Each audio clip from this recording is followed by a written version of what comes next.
जगदंबेच्या कर्तृत्व पूजनाचा आज उत्सव, दुष्ट शक्तीचा नाश करून सत्याच्या प्रतिष्ठापनेचा उत्सव।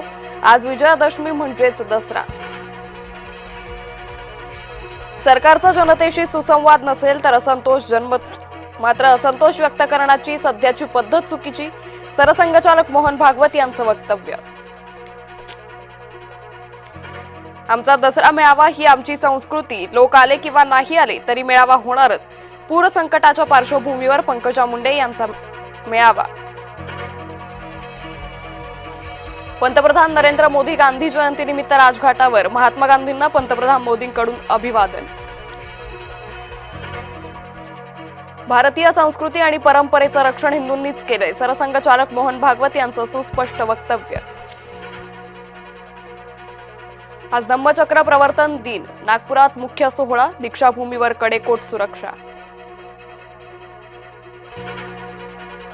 मुंबईत पावसाळी वातावरण, सकाळपासून मुंबईत पावसाची रिपरिप, पावसामुळे शिवाजी पार्कात चिखलच चिखल, ठाकरेंचा मेळावा चिखलात होणार अशी शक्यता। शस्त्रपूजन करत भारतीय सैन्यानं केलं शौर्य दर्शन, तोफा आणि बंदुका पूजत भारतीय सैन्याचं शक्तीपूजन। मुंबईत शरद पवार अजित पवारांची भेट, तब्बल तासभर चर्चा झाल्याची सूत्रांची माहिती। दसऱ्याला आमदार जितेंद्र आव्हाड यांना धक्का, ठाण्यात शरद पवार यांच्या गटाला खिंडार, जिल्हाध्यक्ष सुहास देसाई यांची पवारांना सोड चिठ्ठी।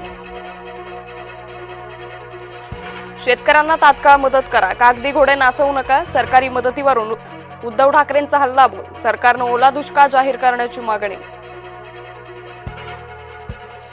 महायुती सरकार शेतकऱ्यांच्या पाठीशी, उद्धव ठाकरेंनी आत्मपरीक्षण करण्याची गरज, एकनाथ शिंदेंचा उद्धव ठाकरेंवर हल्लाबोल। तब्येत बरी नसतानाही जरांगे मेळाव्याला, व्हायरल इन्फेक्शनमुळे जरांगेंना आरामाचा सल्ला। पंकजा मुंडे यांचा मेळावा, किती गर्दी खेचणार, मराठवाड्यातील पूर ओसरत असताना होतोय मुंडेंचा मेळावा।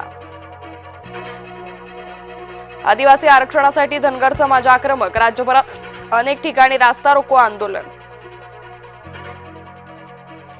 दसऱ्याच्या मुहूर्तावर सोन्याला झळाळी, सोन्याचा दर 1,21,000 टप्पा ओलांडला। पुरामुळे सोलापुरात चाऱ्याची टंचाई, डोणगावात राष्ट्रवादीतर्फे चारा वाटप, चारा घेण्यासाठी शेतकऱ्यांची उडाली झुंबड। पंडित चंदूलाल मिश्र यांचं निधन, वृद्धापकाळानं पद्मविभूषण मिश्र निवर्तले, शास्त्रीय गायनाला लोकप्रिय करणारा गायक म्हणून ओळख।